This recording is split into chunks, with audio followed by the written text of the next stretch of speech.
other than our guy, you're the best in the business. I'm not saying that because you're saying you're the listen, I appreciate you. Good luck.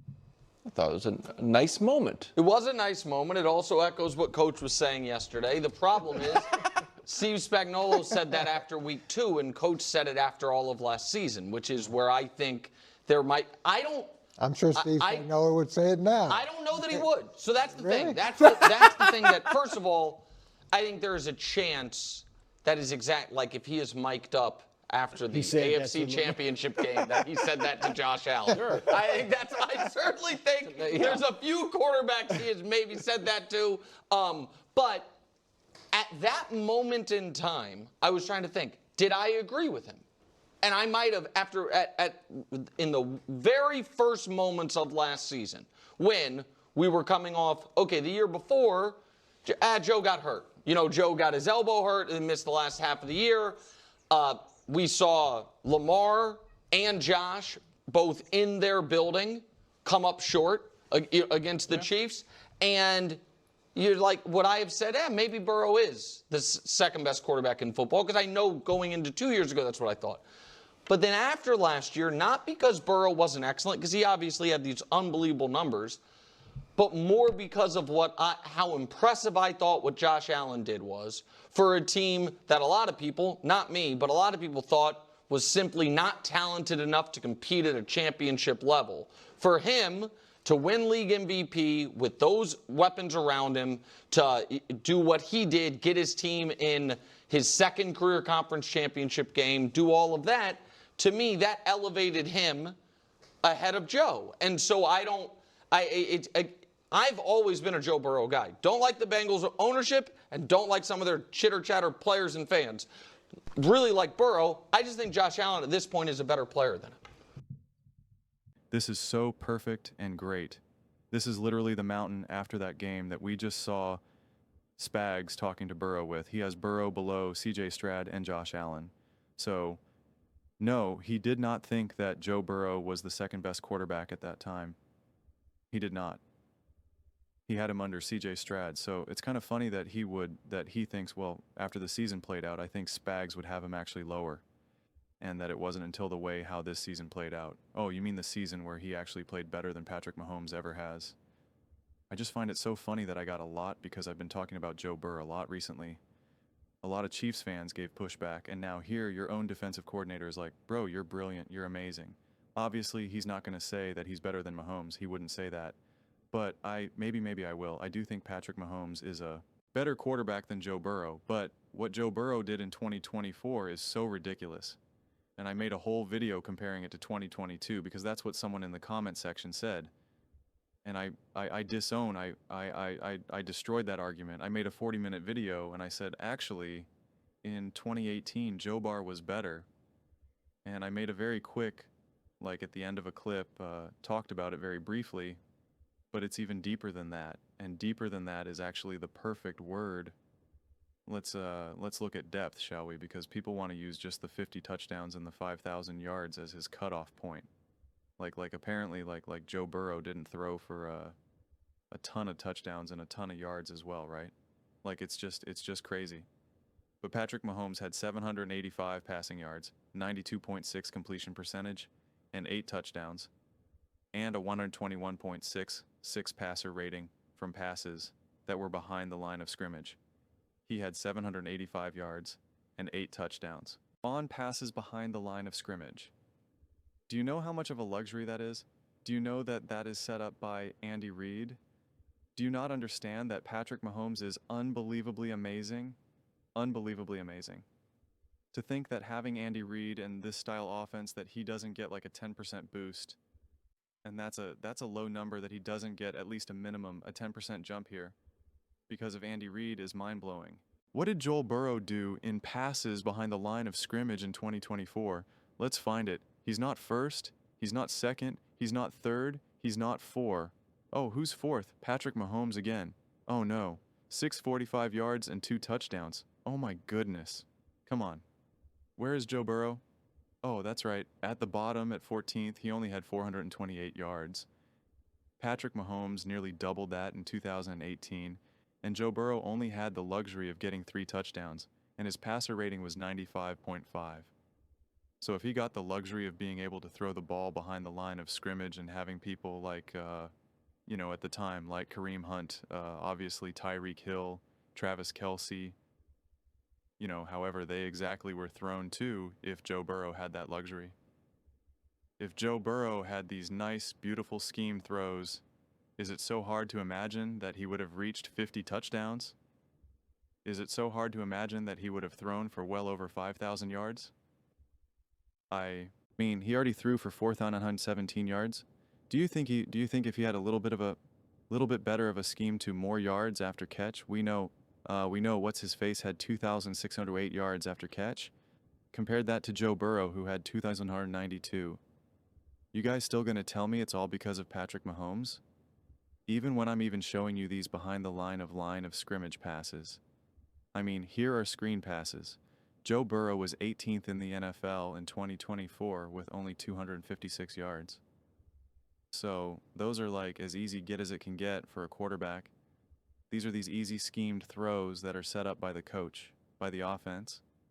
He only got 256 yards and 2 touchdowns. And again, a passer rating of 94. I'll have to look up for that in a second. The way how this is listed is a little bit different. There it is. 98.8. What do you guys think Patrick Mahomes did in screen passes in 2018? What do you guys think? Oh my gosh, he's at the top of the NFL again? 653 yards, so 3 times as much as what Joe Burrow had. He had 6 touchdowns off of screen passes. Wow. Do you think that helped him out at all? And had a 123 passer rating. That's pretty wild. Joe Burrow had 41 pass attempts that were screen passes. Patrick Mahomes in 2018 had 83. You guys really trying to pretend like that doesn't help since you guys want to just talk all about these bottom line stats. This is true stats. This isn't cooking the books. This isn't even advanced analytics, really. This is just like, hey, we got the data. Let's just kind of separate it here. This isn't like complicated mathematical equation. This isn't like QBR and other nonsense like that. Like, this is just basic football. Are you passing the ball behind the line of scrimmage? Why are you passing the ball, on screen passes? Like, what's the story here? It's weird how nobody wants to talk about that. Nobody wants to admit that didn't help Patrick MS. That's why I'm saying what Joe Burrow did in 2024 is more impressive to me than what Patrick Mahomes did in 2018. What Patrick Mahomes did was awesome and amazing. And I'm not knocking him for taking advantage of this, but you guys want to act like what he did was just individual, just himself, when Tyreek Hill and Travis Kelce played every single game that season, whereas Joe Burrow, T. Higgins missed a third of the season. And you can see the way how the offense was structured, not to mention Patrick Mahomes, according to ESPN, top 3 in pass block win rate. PFF had them a top 6 O-line. Joe Burrow was 32nd his O-line. He was under pressure half of his dropbacks. Half. What happened when Patrick Mahomes was pressured in 2018? I'm so happy you asked that question. Patrick Mahomes, 9 touchdowns, 8 interceptions. This is in 2018. 9 touchdowns, 8 interceptions, and a 47.6 completion percentage. Joe Burrow had 15 touchdowns when he was under pressure. 15 touchdowns, and only 3 interceptions, and a 58.5 completion percentage. When Patrick Mahomes has an O-line that looks like that of Joe Burrow, stats don't look so good, even when he has a great team. Remember in that Super Bowl when he had 0 touchdowns, 2 interceptions, and a 53.1 completion percentage, and he had Travis Kelce and Tyreek Hill. It's also funny because in 2018, the Kansas City Chiefs had 16 rushing touchdowns. The Cincinnati Bengals only had 11. That matters. That matters. The Bengals had to play the Steelers, great defense, and the Ravens, great defense. 2 playoff teams. In 2018, the Chiefs only had to deal with the Chargers, the Broncos. Awful. The Raiders, awful. Combined between those 2 teams, they had 10 wins. Do you think that helped at all? You think that kind of helped at all? You think if the Bengals had another really bad team in their division, if the Steelers were like as bad as the Raiders, do you think that they could have won another game or 2 and then got into the playoffs? Do you think Do you think that has anything to do with anything anywhere at all? At all? No. No. Of course not. Why would you think that? It's just based off of basic math, logic, and reasoning. I love how we only want to use like touchdowns, total touchdowns as some of indicator, but like we don't want to talk about that. Joe Burrow had 70.6% completion percentage to Patrick Mahomes' 66%. Like those things only matter when we want it to matter. I guess that makes sense. The fact that Joe Burrow had to complete 460 passes compared to Patrick Mahomes, who had 383. Sure. Makes sense. Let's just throw away all the other stuff. Doesn't matter the types of passes that you're being asked to make. Completion percentage doesn't matter. The run attack, the rushing attack doesn't matter. The amount of touchdowns that you can get in the run game doesn't matter. Yards after catch doesn't matter. The scheme doesn't matter. Screen passes, being able to get a bunch of touchdowns, the passes behind the line of scrimmage. Like none of that helps you get more stats, more numbers, helps you win games. I know it's just always 100% Patrick Mahomes. It's never anyone else, which is kind of funny because everybody always wants to give all the credit to Patrick Mahomes, a computer who led the NFL in 2016 in screen passes and touchdowns. That would be none other than Alex Smith. 508 yards. Seems pretty good. What did you say? I mean, in 2017, Alex Smith topped 2 in attempts. Passing attempts behind the line of scrimmage, top 5 in passing yards, 4 touchdowns, 0 interceptions, top 3 in touchdowns from behind the line of scrimmage. And a great coach was able to get 8 that year with Jared Goff, Sean McVay, because coaching matters. I mean, in 2021, Patrick Mahomes, my goodness, 94 yards behind the line of scrimmage, 94, and of course, he led the NFL with 6 touchdowns there. So, those are some of the little things when I talk about what Andy Reid can do for Patrick Mahomes and why you guys interpret it as me hating Patrick Mahomes. And it's really not. I'm just having an actual complete discussion about it. I really am. And the energy that you see me bring, especially about Pat Mahomes, is because I'm speaking directly to the Patrick Mahomes fans really more than anything. Again, I think Patrick Mahomes is an unbelievable quarterback, an all-time great. I truly believe Patrick Mahomes, Josh Allen, Lamar Jackson, and Joe Burrow are 4 all-time great quarterbacks. I really truly believe that from the bottom of my heart. And I really believe that if Patrick Mahomes was on any of those 4 teams, he would have just as much success as these other quarterbacks that were playing for those teams, the Bills, the Ravens, etc., and to different degrees even more. Okay? I mean, I fundamentally believe, even though Lamar Jackson has been playing better these last couple of years, I believe absolutely undeniably Patrick Mahomes is a better quarterback than a Lamar Jackson.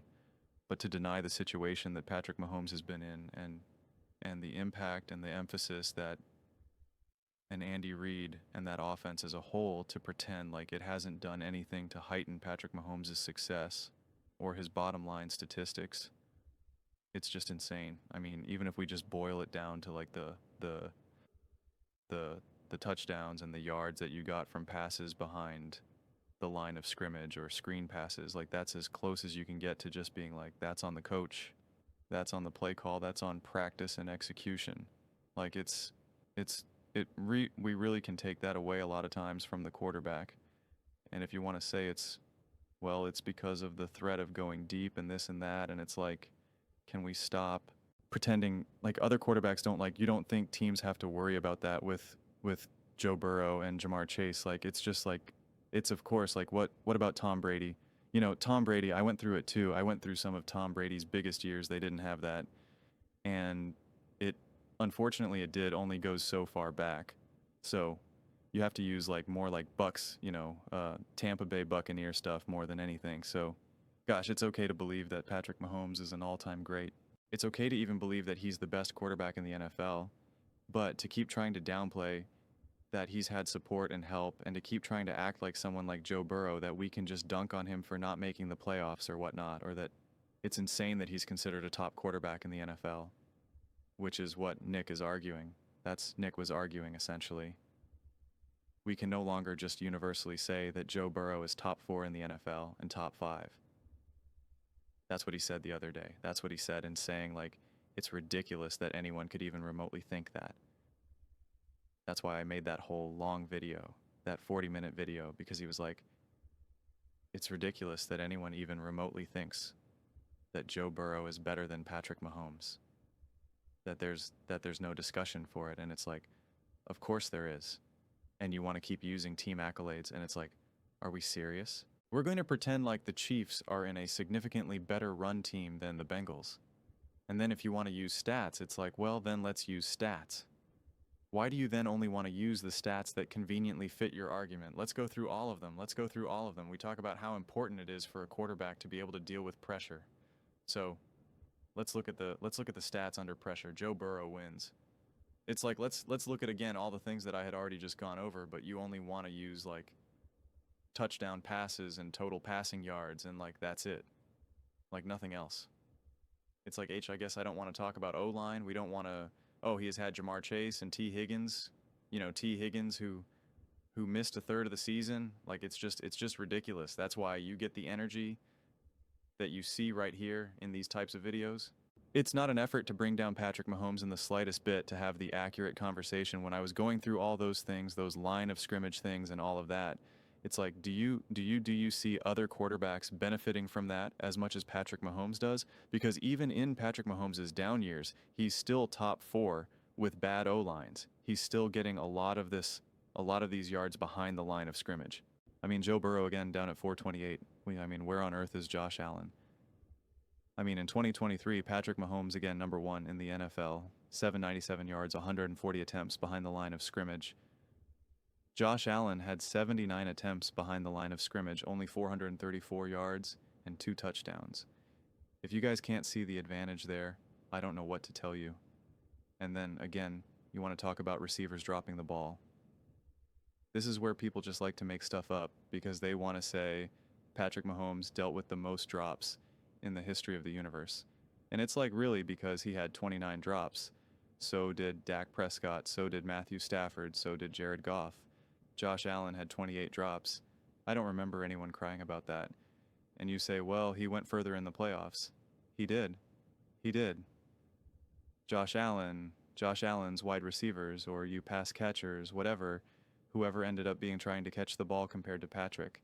Mahomes, they had the same number of drops in the playoffs, yet Patrick Mahomes played double the games. What does that mean? It means Patrick Mahomes' receivers in the playoffs actually caught the ball. And the bulk of those drops that they had that year in 23 in the playoffs was in that freezing cold game against the Miami Dolphins when it didn't matter. When Kelsey just could not catch the ball. But it obviously didn't matter because the Dolphins were so bad after that. They were shorthanded. You have Kelsey literally making these like backwards diving catches. These like one-handed, like, I don't even know if it's even considered a back shoulder. It was a beautiful catch in the end zone where he's like falling down. He like kind of catches it like with one arm, and you want to talk about drop passes during the regular season. Okay. So did the Rams. So did the Cowboys. So did the Lions. So did the Bills. Sam. How's up there with 28 drop passes? I don't hear anyone crying about that. Gardner Minshew, 26. Like you would think that year that Patrick Mahomes had like 700 drop passes, which is actually pretty funny because when you do the math in the playoffs, what Josh Allen had to deal with in terms of drop passes was on pace to be double what Patrick Mahomes dealt with during the regular season. So in the playoffs, Josh Allen's receivers were dropping the ball at nearly double the rate of what Patrick Mahomes had to deal with in the games that matter most. But those are the conversations that we never want to have. We just want to live in La La Land and fantasy land and just think that everything's equal and Patrick Mahomes is the only one that just keeps overcoming all of this. And then it's funny because then by making this video, people be like, well, you're so obsessed. You're so obsessed. Dude, they're talking about it. You act like I'm just making these videos up for no reason. Like they're talking about it and they're fighting over it. Nick Wright is trying to, take digs at Manini, and Manini is taking digs at him, and like it's wrong for me to discuss it as well. Like what do you want me to do? And then someone recently, a big Kansas City Chiefs fan, and I get it, Sean, shout out to you, buddy. He's like, why do you only use Patrick Mahomes as a comparison? Maybe if you used other quarterbacks, it wouldn't feel as much as that you're trying to rip down Patrick Mahomes. And it's because Patrick Mahomes is the gold standard. If I made a video talking about that Joe Burrow is better than Josh Allen and Lamar Jackson, like people would be like, okay, whatever. Patrick Mahomes is still the best quarterback, and it's like, well, let's have this conversation. It's a more interesting conversation. You want me to explain to you why Joe Burrow is better than Dak Prescott? Like, that's interesting to you guys. Like, I obviously not. You want me to do deep dives as to why Baker Mayfield is actually better than Dak Prescott? Why Kirk Cousins is better than Gardner Minshew? You want me to do deep dives? Why Jalen Hurts is a better quarterback than Dak Prescott? Like that's interesting to like 15 people. Like, no, it's obviously not. And then the funniest thing is someone will say, oh, you're doing this for views or clicks. And it's like, I've posted over 3,000 videos, and not even 200 videos are about Mahomes. So what? It's like, it's hilarious that you're not apparently allowed to talk about one of the most popular quarterbacks in like the history of football. It just doesn't make sense. And to try to round out the Patrick Mahomes hate, I am contemplating doing various lists. I kind of had an idea, since I always talk about the differences of ranking of quarterbacks. And I had this idea of like coming up with top 5 list for when you have an awful team, when you have a great offense but a terrible defense, when you have an awesome coach versus when you have an awful coach, when you have, and all the different combinations of types of teams that you can have, and what quarterback would you want? A perfect team and a stacked roster, but a bad coach, like, and kind of doing all that. And ironically, I would have Patrick Mahomes number 1 on a lot of those lists, but I'd still somehow be wrong. So I'm thinking about doing that. I just don't know how best to do it. Maybe just make a video for each individual list. See how, maybe just do one of them, see how it goes. But the reason why I don't make pure lists as much is because I think it's a little bit different. It's easier for those guys to make lists because they just throw it out there, and then like it doesn't matter, right? Like I'm making these videos, I'm interacting with everyone in the comment section. Like it's such a more personal interaction with everyone that I think it actually is like it makes it trickier to do. You're less like insulated from the chaos that comes when you do that. Plus, like I don't love lists. Like I really don't. And that's why like the most interesting way that I could find the most interest in doing it would be kind of like you have an awful team with a terrible O-line. Who do you want to be your quarterback? You have a perfectly stacked team with a awesome O-line. Who do you want to be your quarterback? Like, and kind of listing that way. You have one game only. Who do you want as your quarterback? Like I find that a little bit more interesting personally than kind of just this constant who's top 5, who's top 10, this or that. Which is why, and I've said this now repeatedly, I definitely do really want to, and maybe I will just do this on my own or in combination with the Mahomes Mountain. I really do want to do week-to-week quarterback ratings and just really have fun with it. And if a backup quarterback balls out and has the best game, he's number 1. And it's not just based off of, as they joke the US today, stats or standings or whatever. Like it's going to be like, we're still going to consider all the other stuff, but it's not going to just be automatically Mahomes or Josh Allen or Lamar Jackson. And it's not going to have anything to do with the fact that so won the Super Bowl last year or this or that. It's like I don't care. It's like we're just looking at how is everyone playing based on the team that they have, the O-line, the defense, who they're playing, their division on the road, not weather. Like it's just, and that way it's actually going to move week to week and not just be the same thing again and again and again. I think that's most fun, and so I do want to find the best way to kind of go about doing it. I was going to call it my mom's mountain, but those are just my thoughts. I'd absolutely love to hear yours. What do you guys all think about Joe Burrow just being a better quarterback than Patrick Mahomes? Let me know in the comments below. I read every single comment, so whether you agree with me or disagree with me, either way, Let's get in some discussions, let's get in some fights, but ultimately let's just have some fun. And please do consider subscribing. We are building an amazing community here and absolutely love to see you part of it. I want to build something that we all generally feel connected to, something that we're really excited to be part of. I think we're all on our way to doing it, and please don't forget to give this video a thumbs up, as it really does help the visibility and the algorithm. Thank you so much. See you next time.